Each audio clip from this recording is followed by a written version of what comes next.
दोस्तों नमस्कार। भव्य बुल्ला चैनल में एक बार फिर से आपका स्वागत है। धार्मिक ग्रंथों में मनुष्य की हर परेशानी का हल दिया होता है। धार्मिक ग्रंथों ने सदियों से ही मानवता को सही दिशा और जीवन शैली सिखाई है। हम जिस भी धर्म को मानते हैं उसी आदर्शों पर आगे बढ़ते हैं। ये आदर्श हमें धार्मिक ग्रंथों के माध्यम से मिलते हैं। पीढ़ी दर पीढ़ी हम इन्हीं आदर्शों का पालन करते आए हैं। हिंदू धर्म में श्रीमद् भागवत गीता को सबसे पवित्र ग्रंथ माना गया है। यह सबसे रहस्यमयी ग्रंथ है। गीता मुश्किलों में राह दिखाती है, उलझनों को सुलझाने का तरीका बताती है, जिंदगी और मृत्यु का सत्य भी सुनाती है। इसमें सभी प्रश्नों का उत्तर है, जीवन जीने का तरीका बताया गया है। आज, कल, जन्म मृत्यु, धन संपदा, प्रकृति, जलवायु, आदि अंत, परमात्मा, सभी का पूर्ण वर्णन है। यह बहुत ही सरल है लेकिन बहुत ही रहस्यमयी पुस्तक है। अगर श्रीमद् भगवत गीता का अध्ययन नित्य किया जाए तो इस बात का आभास होता है कि उसमें सिखाया कुछ नहीं गया है, बल्कि समझाया गया है कि इस संसार का स्वरूप क्या है। उसमें यह कहीं नहीं कहा गया कि आप इस तरह चले या फिर उस तरह चले, बल्कि यह बताया गया है कि किस तरह की चाल से आप किस तरह की छवि बनाएंगे।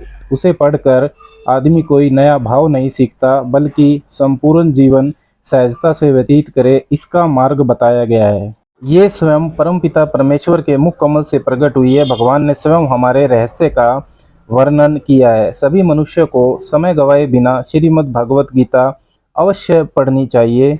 आपको कोई और गुरु बनाने की आवश्यकता नहीं है, क्योंकि श्रीमद् भगवत गीता ही आपकी गुरु है। आशा है आप सभी श्रीमद् भगवत गीता की दिव्य आनंद रूपी बारिश की एक बूंद का आनंद उठाएंगे। गीता में 18 अध्याय हैं। हर एक अध्याय में कुछ श्लोक हैं जो कि अपने आप में एक सफल और सुंदर जीवन जीने का तरीका बताता है। अर्थात श्रीमद् भगवत गीता के हर श्लोक में ज्ञान की गंगा है। मैं हर एक अध्याय में से कुछ अंश आपके साथ शेयर कर रहा हूँ। आपके जीवन में कितना भी संघर्ष हो और मन कितना ही विचलित हो, यह ज्ञान वहाँ आपके काम अवश्य आएगा। अध्याय 1, कुरुक्षेत्र के युद्ध स्थल में सैन्य निरीक्षण। अर्जुन विशद योग। अर्जुन अपने विपक्ष में प्रबल सैन्य व्यू को देखकर भयभीत हो गए थे। उनके सगे संबंधी जीव प्रेम ने देश और राजा के प्रति उनके कर्तव्य को भुला दिया। इस प्रकार साहस और विश्वास से भरे अर्जुन महायुद्ध का आरंभ होने से पूर्व ही युद्ध स्थगित कर रथ पर बैठ जाते हैं। श्री कृष्ण से कहते हैं, मैं युद्ध नहीं करूंगा। मैं पूज्य गुरुजनों तथा संबंधियों को मारकर राज्य का सुख नहीं चाहता। भिक्षान खाकर जीवन धारण करना श्रेष्ठकर मानता हूँ। ऐसा सुनकर भगवान श्री कृष्ण ने अर्जुन को उनके कर्तव्य और कर्म के बारे में बताया। अध्याय 2, गीता का सार। सांख्य योग। शरीर नित्य और आत्मा जन्म मृत्यु रहित है। निष्काम कर्म, निष्काम भक्ति और ज्ञान सम्मिलन के फलस्वरूप ब्रह्म प्राप्ति और स्थित प्रज्ञ अवस्था होती है। इस अवस्था में स्थित होकर मनुष्य निष्काम भाव से अपने वर्ण और आश्रम के कर्म करके अंत में ब्रह्म निर्वाण या मोक्ष प्राप्त करते हैं। अध्याय 3, कर्म योग। कर्म योग में सभी कर्म केवल दूसरों के लिए किए जाते हैं। हम सुख चाहते हैं, अमरता चाहते हैं, निश्चिंतता चाहते हैं, निर्भरता चाहते हैं, स्वाधीनता चाहते हैं, लेकिन यह सब हमें संसार से नहीं मिलेगा। प्रस्तुत संसार से संबंध विच्छेद से मिलेगा। हमें संसार से जो कुछ मिला है उसको केवल संसार की सेवा में समर्पित कर दें, यही कर्म योग है। यदि ज्ञान के संस्कार हैं तो स्वरूप का साक्षात्कार हो जाता है, और यदि भक्ति से संस्कार हैं तो भगवान में प्रेम हो जाता है। जो कर्म हम अपने लिए नहीं चाहते हैं उसको दूसरों के प्रति ना करें। अध्याय 4, दिव्य ज्ञान। ज्ञान योग। मनुष्य शरीर अपने किए हुए कर्मों का फल ही लोक तथा परलोक में भोगा करता है। जैसे धूल का छोटा सा कण भी विशाल पृथ्वी का ही एक अंश है, ऐसे ही यह शरीर भी विशाल ब्रह्मांड का ही एक अंश है। ऐसा मानने से कर्म तो संसार के लिए होंगे, पर योग, नित्य योग अपने लिए अर्थात परमात्मा का अनुभव कराएगा। जैसे आकाश में विचरण करते वायु को कोई मुट्ठी में नहीं पकड़ सकता, इसी तरह मन को कोई नहीं पकड़ सकता। अध्याय 5, कृष्ण भावना भावित कर्म संन्यास योग। कर्म के द्वारा ईश्वर के साथ संयोग ही कर्म योग है। जिस कर्म में भगवान का संयोग नहीं होता वह कर्म योग नहीं, वह केवल कर्म मात्र है। कर्म सकाम होने से ही वह बंधन का कारण होता है और निष्काम होने पर चित्त शुद्धि कर्म से वह मोक्ष का कारण बनता है। अध्याय 6 ध्यान योग। सूत में जरा सा रेशा भी रहने से वह सुई के छेद में नहीं घुसता, उसी तरह मन में मामूली वासना रहने से भी वह ईश्वर के चरण कमलों के ध्यान में तवलीन नहीं हो सकता। अध्याय 7 भागवत ज्ञान। ज्ञान विज्ञान योग। जैसे घड़ा बनाने में कुम्हार और सोने के आभूषण बनाने में सुनार ही निमित्त कारण है, ऐसे ही संसार मात्र की उत्पत्ति में भगवान ही निमित्त कारण है। ऐसा जानना ही ज्ञान है। सब कुछ भगवत स्वरूप है, भगवान के सिवाय दूसरा कुछ है ही नहीं, ऐसा अनुभव हो जाना ही ज्ञान है। अध्याय 8 भागवत प्राप्ति अक्षर ब्रह्म योग। ईश्वर के प्रति थोड़ा भी प्रेम हो तो मन में निर्मल आनंद का संचार होता है। उस समय एक बार राम नाम का उच्चारण करने से कोटि बार संध्या पूजन करने का फल मिलता है। मन का एक अंश ईश्वर में और दूसरा अंश संसार के कामों में लगाना होगा। अध्याय 9 परम गुह्य ज्ञान राज विद्या राज गुह्य योग।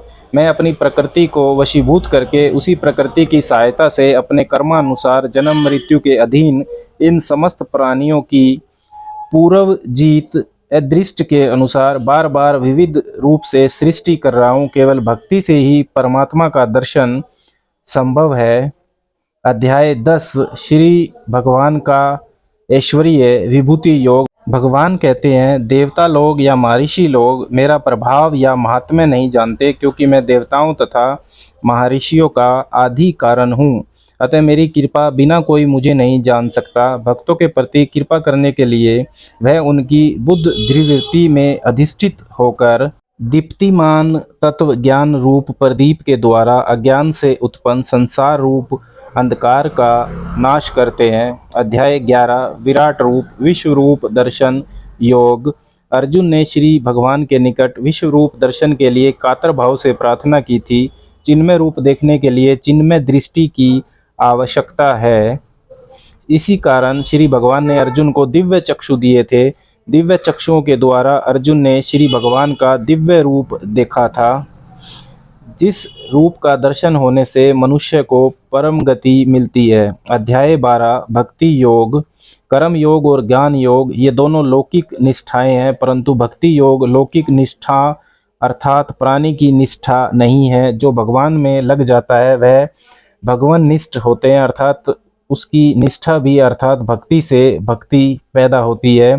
श्रवण कीर्तन समरण पाद सेवन अर्चन वंदन दास्य सांख्य और आत्म निवेदन यह 9 प्रकार की साधना भक्ति है तथा इनके आगे प्रेम लक्षणा भक्ति साध्य भक्ति है, जो कर्म योग और ज्ञान योग सबकी साध्य है। अध्याय 13 प्रकृति पुरुष चेतना अक्षेत्र अक्षेत्रज्ञ विभाग योग। जिस प्रकार खेत में जैसा बीज बोया जाता है वैसा ही अनाज पैदा होता है, उसी प्रकार शरीर में जैसे कर्म किए जाते हैं उनके अनुसार ही दूसरे शरीर परिस्थिति आदि मिलते हैं। तात्पर्य है कि इस शरीर में किए गए कर्मों के अनुसार ही यह जीव बार बार जन्म मरण रूप फल भोगता है।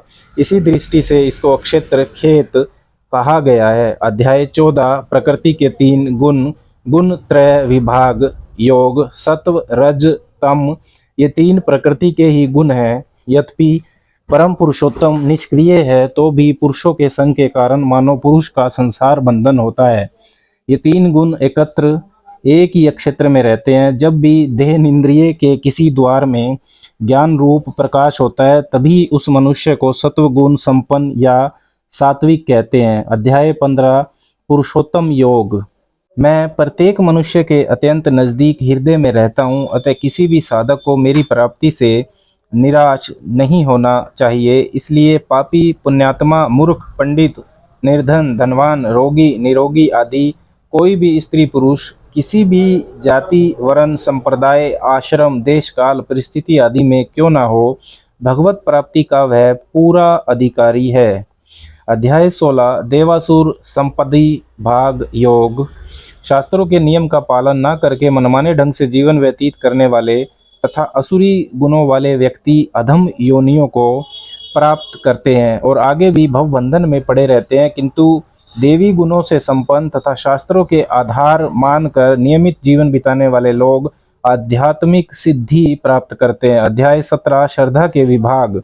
श्रद्धेय धात्रे योग। पुण्य कर्म से पुण्य की उत्पत्ति होती है और पाप कर्म से पाप की उत्पत्ति होती है। रमणीय आचरण करने वाले श्रेष्ठ योनियों में जन्म ग्रहण करते हैं और निंदित आचरण करने वाले निकृष्ट योनि में जन्म लेते हैं। यही संसार का शाश्वत नियम है। अध्याय 18 उपसंहार। संन्यास की सिद्धि। मोक्ष योग। स्वयं भगवान के शरणागत हो जाना यह संपूर्ण साधनों का सार है। सर्वसमर्थ प्रभु के शरण भी हो गए और चिंता भी करें, ये दोनों बात बड़ी विरोधी हैं, क्योंकि शरण हो गए तो चिंता कैसी और चिंता होती है तो शरणागति कैसी।